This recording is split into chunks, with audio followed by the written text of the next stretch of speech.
Hello there and welcome to another unboxing today at Coolsmartphone.com, and today we're going to be having a look at something a little bit different from what I normally look at, and it's going to be this phone from CAT. This is their latest release. It's the CAT S75 smartphone, and this has a little secret up its sleeve. It has satellite connection courtesy of Bullitt, who are incidentally the manufacturers of this CAT branded product. So without further ado, let's dive in. So fairly plain looking box, got a CAT logo on the bottom. On the back we've got some information about its antenna bandings and some FCC stuff. Satellite connected on the side, name of the phone on there, and again the name of the phone on there. Up the top, that's where you would have your IMEI sticker and information. This is a review unit, so it doesn't have that. If we take the lid off, you see straight away you've got the phone first and foremost. Pop that out. And then you've got a little bit of information about the Bullitt Satellite Messenger app service. And you'll notice that this actually does come with a SIM card on this little card, which is really important. That SIM card is actually what enables the Bullitt satellite messaging service to work. But more on that will be covered in the full written review. As for other bits and pieces that you get, as I mentioned, this is a retail packaging one. This isn't retail packaging, and that's clear by the fact that we don't have any other bits in here. So I would expect to see a power brick in here, and also a USB cable, and perhaps some instruction leaflets and warranty leaflets, things like that. But because this is a review unit, that is not there. So we'll move the box out of the way. In terms of the phone, we have dimensions of 171mm top to bottom, 80mm in width, and 11.9mm in thickness. It is a fairly chunky phone. We've got our programmable SOS key programmable key on the side, SOS key on the top. Underneath here we have our SIM tray, which is a dual SIM tray, but it also supports micro SD card expansion.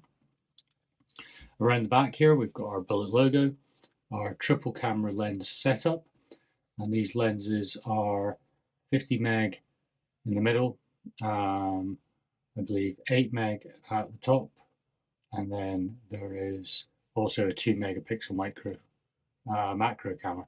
I may have them the wrong way around. You've also got a dual LED flash, which is very, very bright. In addition to that, you've got a front-facing camera of 8 megapixel. That's an f2/0, and then on the back you've got, on your 50 meg, you've got f1/8 for in terms of apertures. Now, as you will have seen, this is quite chunky. It's also quite heavy. In terms of weight, it's one of the heavier phones I've used. I don't actually have an exact weight for you, but I can say this is heavier than a Pixel 7 Pro with a case on it, which is incidentally what I'm filming this on at the moment. Rugged credentials, because this is a CAT phone, of course, it's going to be ruggedized. You have ingress protection of IP68 and IP69K, which is like one level up, I guess. It's been drop tested to 1.8 meters on sheet steel, and it's also mil-spec tested. Resistant to humidity, salt, mist, thermal shock. It can survive between temperatures of -30 degrees centigrade and up to 75 degrees centigrade or Celsius for up to 24 hours. And it's resistant to vibration for category 4, whatever that means. Believe it or not, this is also waterproof, which isn't really a surprise. And apparently you can wash it with with any soaps and disinfectant, which I've not tried, but yeah, definitely worth looking into. In terms of the battery, we've got a 5000 milliamp hour, which is non-removable. It's a LiPo battery or lithium polymer. We've got a MediaTek Dimensity D930 octa-core chipset, which runs at 2.2 gigahertz. Memory is 6 gigabytes, and we've got 128 gigabytes of storage in here. You've also got Wi-Fi 2.4 and 5 gigahertz, A, B, G, N, and AC, Bluetooth 5.1, NFC. You've got your nano SIM, your satellite SIM, or again another nano SIM, and you've also, or your micro SD card, whichever one you choose. You will also notice you've got your fingerprint reader on the back there. On the bottom, you've got a USB Type-C port, which I believe is just USB Type-C 2.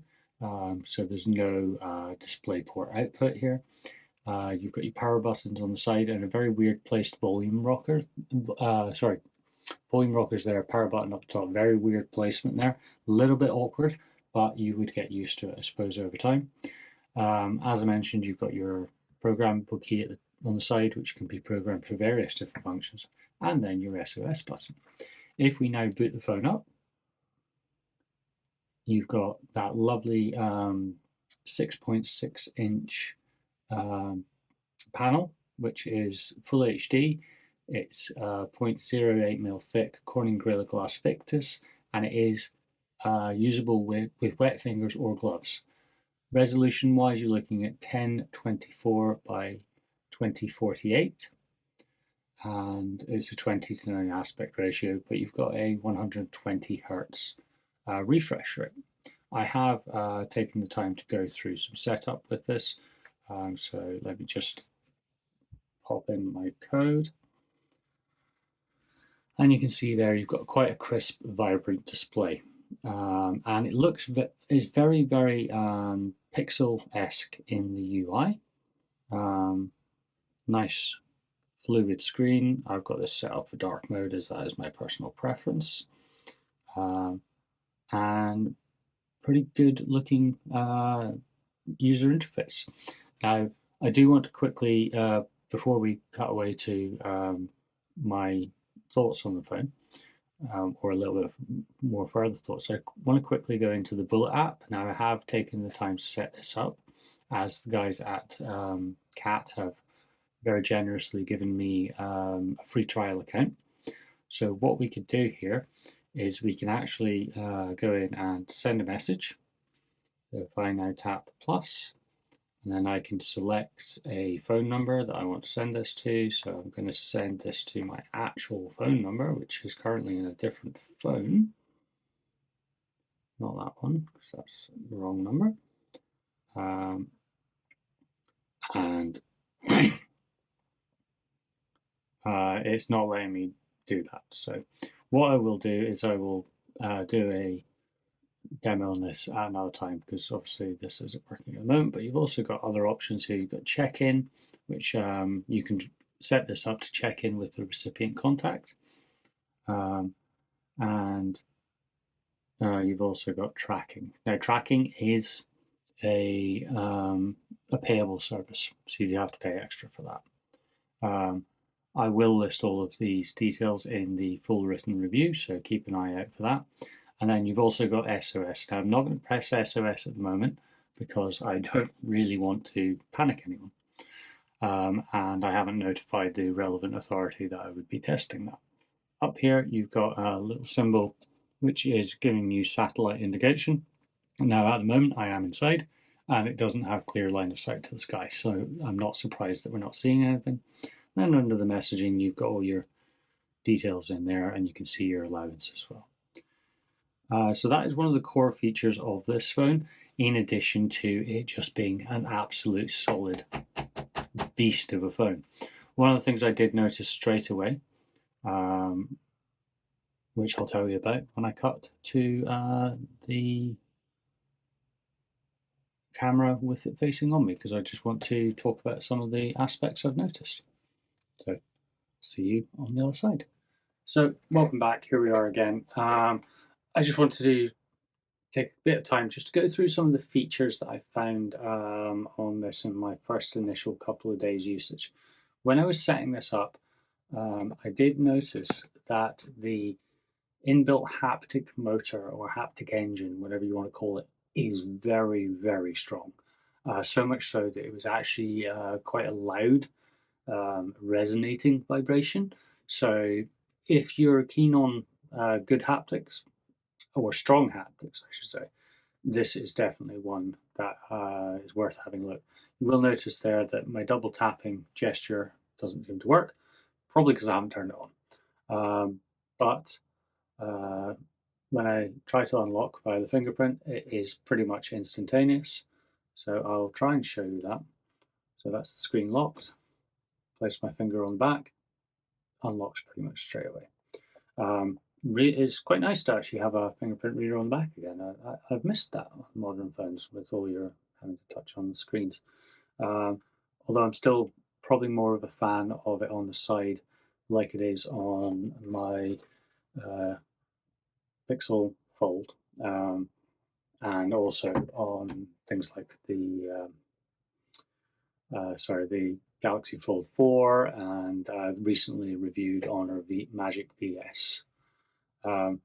This fingerprint reader, it does make up for the fact that the power key is so high, because your finger does normally go to that point on the back. In terms of the speaker quality, really, really loud. If you give me a sec, I don't have any music, but if I just bring up the sample video for the intro for this channel, I should be okay to use that. You'll see what I mean, but it is a very, very loud playback of sound. My apologies, I don't seem to have that queued up at the moment. So let's just find something else.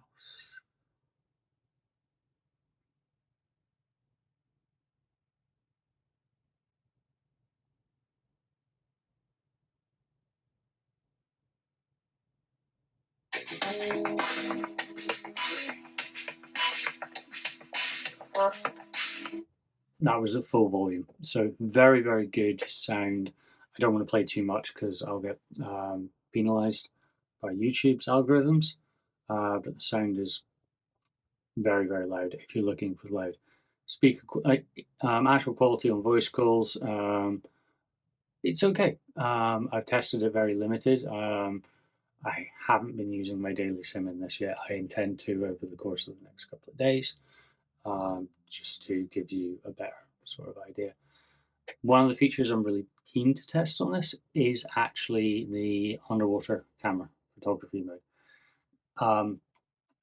Long-standing viewers of the channel will have seen that I used to have a thing for Xperia devices because they were one of the few devices on the market that claimed to be waterproof. And then Sony actually started taking that branding off their website after they had a couple of reports of issues. Now, the way this phone is designed, I think this is going to cope. One of the cool features that I've actually found within the settings menu